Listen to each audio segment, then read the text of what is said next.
जो लड़की IAS IPS officer बनने का ख्वाब रखती थी, जो लड़की अपने शौहर से मरने से चंद मिनटों कबल लाइव बात कर रही है और वो उसमें ये बयान कर रही है कि मैं अब भी तुमसे प्यार करती हूँ, मैं तुम्हें किसी चीज़ का जिम्मेदार नहीं ठहरा रही हूँ, और वो इंसान इतना बेशरम, इस दर्जे कमीना इंसान कि वो उस बच्ची को लाइव कह रहा है कि आप सुसाइड कर लो, मुझे फ़र्क नहीं पड़ता है।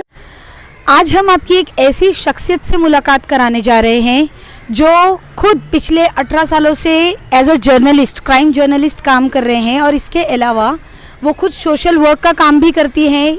इस कोविड के दौरान उन्होंने न जाने कितने मदद किए, लाइक एम्बुलेंस सर्विसेज से लेके किसी की हॉस्पिटल में एडमिशन से लेकर फ्यूनरल से लेकर, मतलब हर तरीके के उनसे जितने पॉसिबिलिटीज़ हो सके उन्होंने वो सारी चीज़ें किया। इसके साथ साथ महिलाओं के हित में जो डोमेस्टिक वायलेंस के शिकार हुए हैं या महिलाओं के जो भी पर्सनल उनकी घरेलू हिंसा के लेके जो भी प्रॉब्लम्स आते हैं, साथ ही साथ ट्रिपल तलाक को लेकर उन्होंने ग्राउंड लेवल पर खुद ही ये सारी चीज़ों पर काम किया है।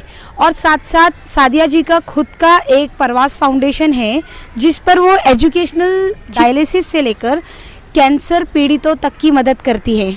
लेकिन आज सादिया मर्चेंट जी के कैमरा पर आने की वजह ये सारी चीज़ें नहीं हैं, कुछ और है।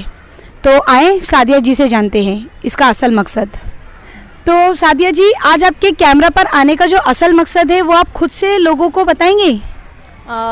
सबसे पहले अस्सलाम वालेकुम, और मैं आपके चैनल के माध्यम से आज मेरा असल जो मकसद है कि हम देख रहे हैं कि ये 2 साल के जो कोविड काल में, जो महामारी का जो काल से लोग जूझ रहे थे, उस काल में हमने देखा कि इन 2 सालों में काफ़ी हद तक डाइवोर्स के, तलाक के और खुला के मामलात है जो हमारे सामने बहुत है।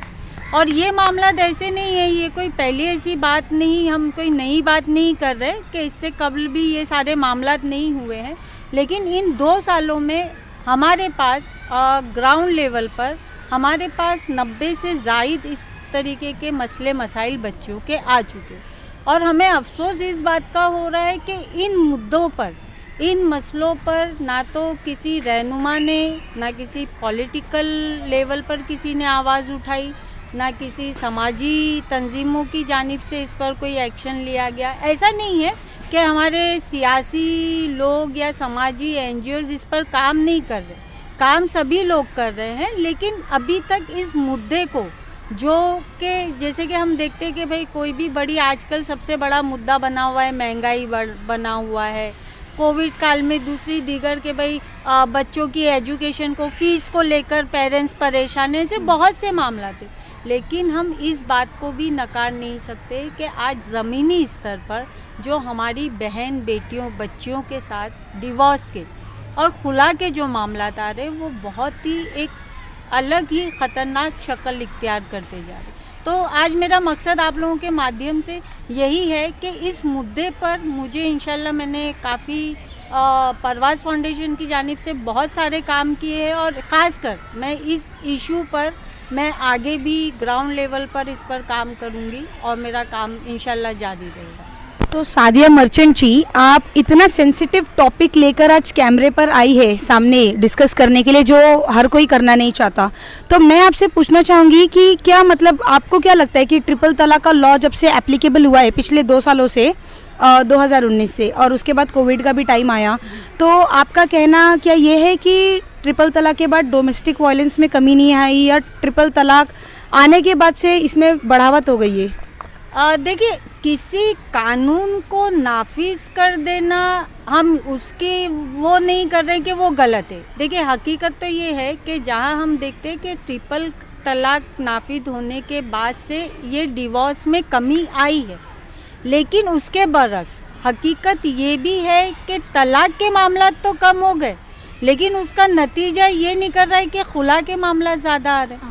अब देखिए, जो ट्रिपल तलाक कानून जो नाफिज किया गया, जिसे हम उर्दू में कहेंगे तलाक सलासा, उसमें भाई ये डिफ़ाइन किया गया कि अगर कोई लड़का, शौहर अपनी बीवी को तलाक देता है तो उस सूरत में उसको ना सिर्फ कंपनसेशन देना पड़ेगा, प्लस उसको सख्त से सख्त सज़ा उसको होगी। अब ये जो कानून बना है, तो हमारे माशरे में लोगों की ज़हनियत कैसी हो गई है कि अब ऐसे मामलात आ रहे हैं कि लड़के लड़कियों से, शौहर अपने बीवी से कह रहे कि जाओ हम आपको तलाक नहीं देते, हम शादी भी करेंगे, हम आपके जो हुकूक है, जो आपके तय हमारी जिम्मेदारियां, हम वो भी नहीं निभाएंगे, आपको हम तलाक नहीं देते। अगर आपको हमसे छुटकारा चाहिए या आप हमारे साथ निभा नहीं कर सकती तो आप हमें खुला दो। मैं आप लोगों के चैनल के माध्यम से मैं उन लोगों से, उन वालिदैन से, उन सभी जो हमारा ये लाइव या ये प्रोग्राम देख रहे हैं, आप मुझे बताइए कि जब किसी बेटी के सामने, जब किसी बच्ची के सामने या उनके वालिदैन के सामने ये क्वेश्चन आ जाता है कि भाई शौहर या उसके ससुराल वाले उसको नहीं रखना चाहते या उसका खर्च नहीं उठाना चाहते, अब ना वो अपनी बीवी को तलाक इस सूरत में नहीं दे रहा है कि अगर मैंने दिया तो मुझे कंपनसेशन देना होगा, अब वो बच्ची पे खुला का वो कर रहा है, प्रेशर आ रहा है। अब मुझे बताइए ऐसी हालत में वो वालिदैन या उस बच्ची की कैफियत क्या होगी कि अगर हम खुला लेते हैं और खुला ले भी लिया बच्ची ने तो शरीयतन उसको उसका हक नहीं मिलेगा। कानूनी तरीके से भी अगर वो बच्ची अपना हक लेना चाहती है तो ये होता है कि उसका डिफेंस लॉयर लड़के का कोर्ट में ये प्रूफ कर देगा कि मेरे क्लाइंट ने उस बच्ची को, लड़की को नहीं छोड़ा था, लड़की ने अपनी मर्जी से खुला ली है। तो आप बताइए कि आप वो कहावत है ना कि आप सेब को छुरी पे फेंकिए या छुरी को सेब पर मारिए, कटेगा कौन? सेब ही कटेगा। तो ऐसी सूरत में वो बच्चियां, वो वालिदैन क्या करें? अब एक मात्र रास्ता आता है कि भाई इस मामले में बच्चियों के पेरेंट्स सोचते हैं कि हम अपनी बच्चियों की ज़िंदगी क्यों ख़राब करें। जो इंसान हमारी बेटी की जिम्मेदारी लेने को ही तैयार नहीं है। कुछ मामलात हमारे पास ऐसे भी आए जहां बच्चियों को मेंटली, फिज़िकली उनको टॉर्चर किया जा रहा है, उनके साथ हिंसक कार्रवाई की जा रही है, फिर भी वो बच्चे घर की इज्जत बचाने के लिए बर्दाश्त करते। लेकिन आप सोचिए कि क्या वालिदैन अपनी बेटियों को शादी कर कर बेच देते? वो ये कह देते कि नहीं जाओ, हमने आपको बेच दिया, अब आप जो भी है आप जियो मरो अपने ससुराल में। जिन बच्चों के साथ वाकई इस तरीके के मामलात आते, क्या कभी हमने उनके दर्द को समझने की कोशिश की है? क्या हम, क्योंकि हम लोग क्या करते जब वो बच्चियाँ किसी तंजीम के पास जाती है, किसी के पास, हम आपके घरेलू मामलात में नहीं बोल सकते। और चलो अगर कह भी रहे तो अभी तो आपका बेटा खुला हो गया है, अभी तो डिवोर्स हो गया, अभी तो मामला यहीं ख़त्म हो गया, अब अल्लाह ताला बस आपकी ज़िंदगी है वो बेहतर तरीके से गुजारे। ये सब बेटा देखिए मेरे सामने, मैंने जैसे आपसे कहा कि 2 सालों में मेरे सामने बहुत सारे मामला आए और जहाँ तक कोशिश थी तो हमने कोशिश भी की कि कुछ बच्चियों के घर बना दे, लेकिन कुछ मामला ऐसे भी आए जिसका अफसोस हमें अब तक हो रहा है कि हमने बहुत कोशिश की। आप लोगों को पता होगा कि 2006 में जब Meera Borwankar joint commissioner of police थी, उस वक्त ऐसा था कि जो बच्चियों के जलाने के वारदातें बहुत होती थी कि भाई बेटियों को जला दिया गया डाउरी केस में, जहेज के लिए। तो उन्होंने क्राइम ब्रांच के बिल्कुल बाजू में एक 5 नंबर गेट करके क्राइम सेल उन्होंने बनाया, सोशल ब्रांच जिसे हम कहते हैं। और वहाँ पर इन बच्चियों के मामलात आने लगे कि आपको दोनों फरीक की, लड़का और लड़कियों की काउंसलिंग करनी है और उन मामलात को देखना है। और अल्हम्दुलिल्लाह उस वक्त भी हमारे पास बहुत से ऐसे मामलात आते थे जब ऐसा होता था कि देखिए लोगों में जब पुलिस का नाम आता है ना तो लोग पुलिस से डरते, एक मतलब खाकी वर्दी का एक अपना अलग रौब होता है। तो हमारे पास जब मामलात आते थे तो हम लोग वहाँ ले जाते थे, वहाँ काउंसलिंग होती थी और ये होता था कि भाई क्राइम ब्रांच में मामलात गए तो अल्हम्दुलिल्लाह बच्चियों के जो घर है बस जाते थे, उनके घर टूटने से हम लोग बचा लेते। अब ऐसा हो गया है कि जैसे बच्चों ये जो तलाक और जो खुला है ना, ये पैशन बनता जा रहा है। इसको हम फैशन नहीं बोलेंगे, एक पैशन बोलेंगे कि अब अभी की जो जनरेशन है ना, खास करके उन्होंने एक फैशन बना लिया है, चाहे लव मैरिज हो चाहे अरेंज मैरिज हो। देखिए शादी का जो रिश्ता है बहुत ही मुबारक और पाक रिश्ता होता है। अल्लाह ताला 2 लोगों को तब जोड़ता है जब उनका वो नसीब जोड़ता है। यानी आप, हमारी जनरेशन ये भूल रही है कि हमारे नसीब मिले हैं, अल्लाह ने मिलाया है, तब हम उस मुकद्दस पाक रिश्ते में पैदाइश के पहले ही बने हैं बेशक। लेकिन अभी की जनरेशन क्या कर रही है, आजकल उन्होंने ट्रेन ये बना लिया है भाई 4 दिन की मोहब्बत, 5वें दिन हमको नहीं जम रहा है, हम एक दूसरे से अलग हो जाए। क्यों? तो ज़रूरत इस बात की है कि काउंसलिंग बच्चों की नहीं करनी है, काउंसलिंग वालिदैन की करनी है। आज ऐसे भी मामला आते हैं जहाँ पर पेरेंट्स अपने अना में, मतलब ऐसा भी होता है कि पेरेंट्स भाई ये हमारे आगे झुक जाए, या वो सामने वाले कहते हैं ये हमारे, उन दोनों के आपसी जब ईगो आ जाता है ना किसी भी रिलेशन में, चाहे वो हस्बैंड वाइफ का हो या किसी, तो वो आप आगे नहीं बढ़ सकते। तो ये मामला, मेरा एक ही मकसद है इंशाल्लाह कि देखिए हम किसी चीज़ को डायरेक्टली तो रोक नहीं सकते, लेकिन हमको ऐसा हल निकालना है जिससे इन मामलात में कमी आए। और मामलात में कमी तभी आएगी अब जब हम हमारे माशरे में बेदारी लाए, हम अपने उन बच्चों की काउंसलिंग करें, हम अपने उन पेरेंट्स की काउंसलिंग करें, ताकि उनको हकीकी मालूम है कि भाई शादी का जो मोतबर मुबारक जो एक अल्लाह ताला ने, एक अल्लाह पाक ने जो पाक रिश्ता बनाया है, उसका पास क्या होता है, उसकी जिम्मेदारी क्या होती है, और हमारे इस्लाम में वो उसके हुकूक और हक़ाइक़ क्या होते हैं उसको समझना बहुत ज़रूरी है। सादिया मर्चेंट जी, आज आपने इतना अहम मुद्दा हिम्मत करके लोगों के सामने रखा है, तो मैं आपसे एक पर्सनल सवाल करना चाहूँगी कि क्या आपने खुद, आपका जो परवाज़ फाउंडेशन है, क्या आपका परवाज़ फाउंडेशन खुद इस मैटर पर, इस मसले पर काम कर रहा है, या आपने खुद ग्राउंड लेवल पर जो काम किए हैं इन मसलों पर, तो उसको किस तरीके से आपने हल किए हैं? जी, मैंने अभी 2-3 महीना कबल ही मैंने जो बाइकिला हल्के की जो एमएलए है यामिनी यशवंत जादव साहिबा, उनसे पर्सनली मुलाकात की थी, और मैंने उनको अपने परवाज़ फाउंडेशन की जानिब से एक मेमोरेंडम दिया, और हमने एक कोशिश की क्योंकि हमने आपसे बताया कि 90 के ऊपर केसेस हमारे पास आ चुके थे और हम ग्राउंड लेवल पर उन पर काम कर रहे थे।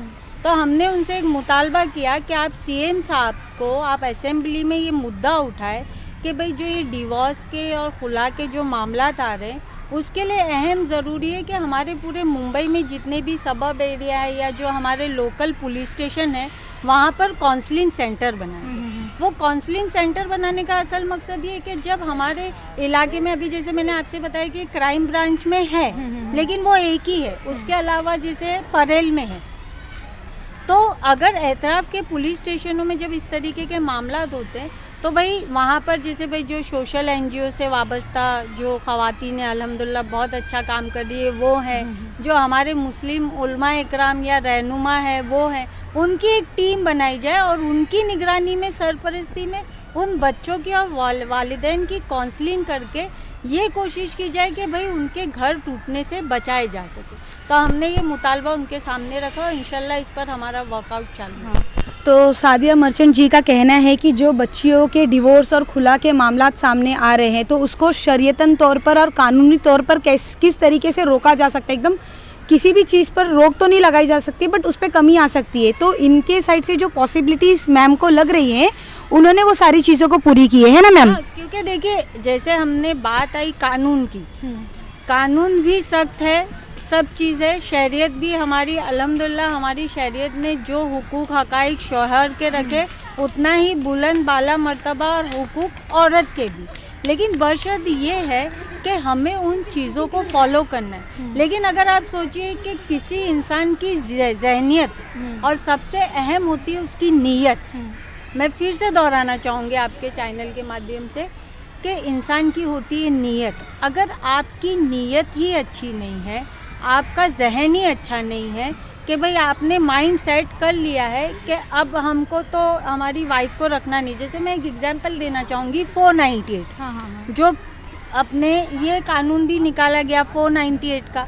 अब लड़कों ने क्या ट्रेन कर लिया है कि भाई हम आपको डिवोर्स नहीं दे रहे, हम शादी भी करेंगे, आप या तो हमसे खुला ले लीजिए। दूसरी चीज़ 498 पहले ऐसा होता था कि लड़कियां कुछ इस मामले में हम आपको दोनों तरफा बात रखेंगे कि हम सिर्फ ये नहीं कहेंगे कि सारे लड़के ही गलत होते या उनके ससुराल वाले ही वो होते, लेकिन ऐसा होता है कि भाई कुछ मामलों में बच्चियों का भी जो वो रहता है वो गलत भाई एलिगेशन लगा देती।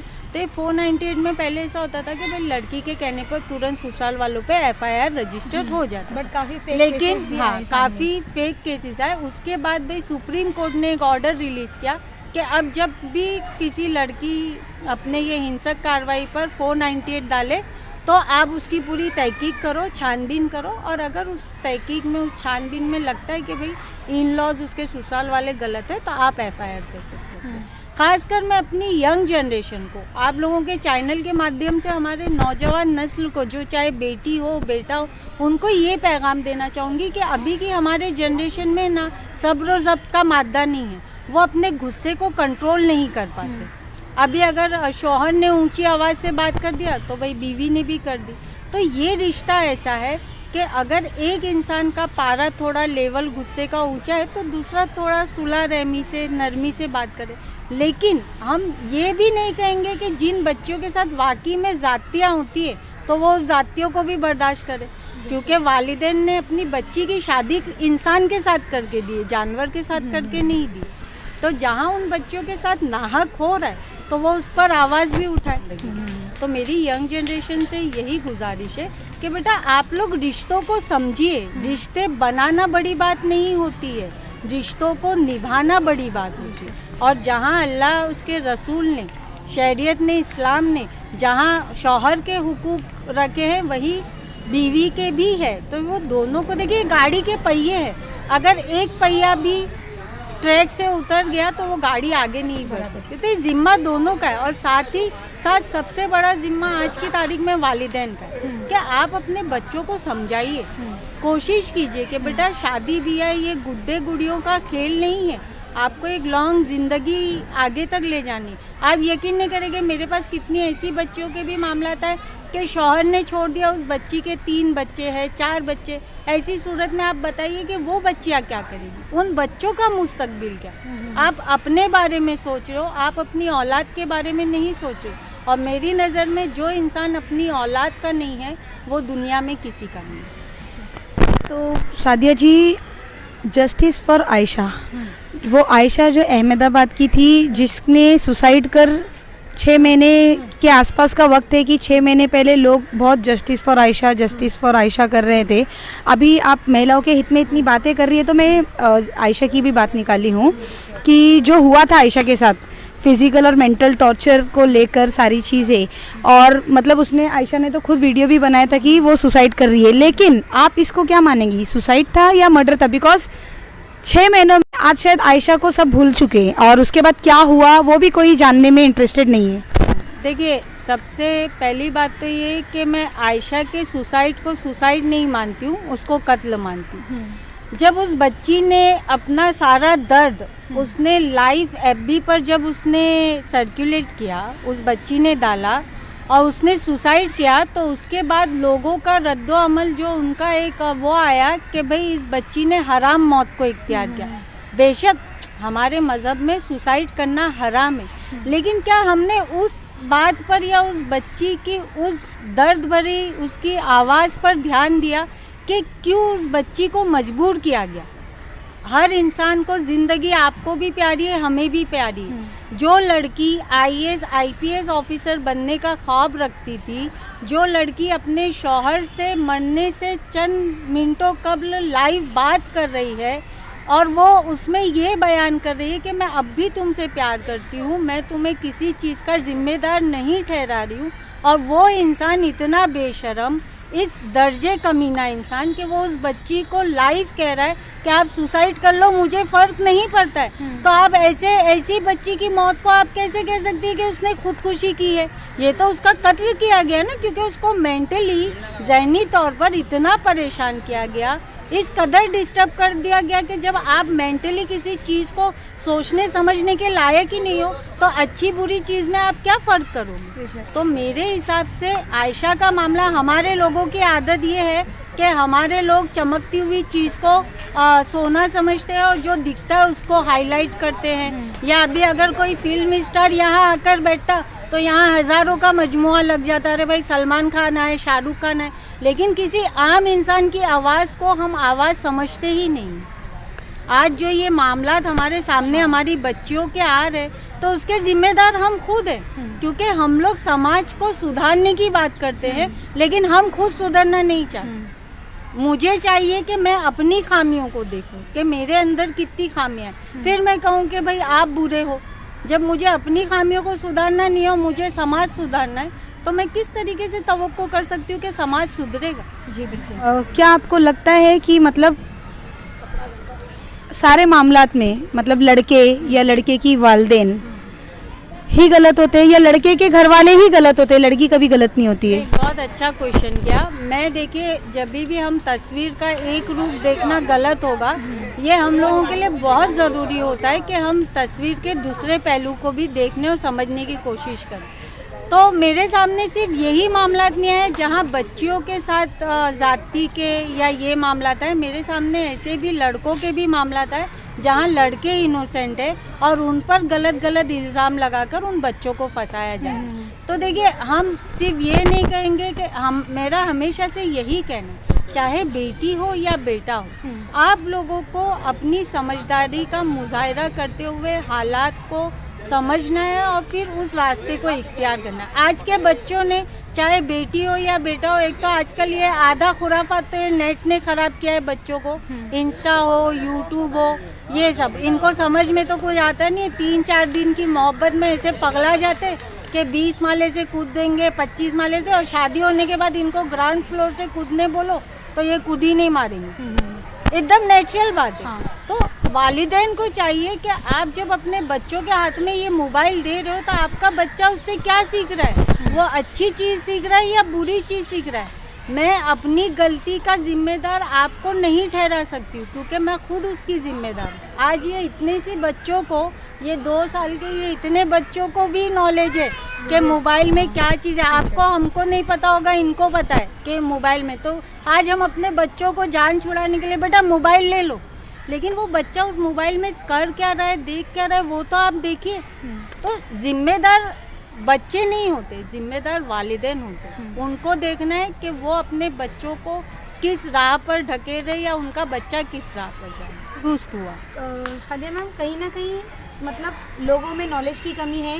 बिल्कुल है। हाँ। अरे भाई, आज हम हमारे बच्चों में, हम चाहे खासकर हमारी यंग जनरेशन की बात करें तो वो सिर्फ जो उनको रियल लाइफ दिखती है ना, वो फिल्मों से बड़े मुतासिर होते, चाहे बेटा हो, बेटी हो या कोई भी हो। तो हमारी यंग जनरेशन सिर्फ रियल लाइफ को ही रियल समझती है।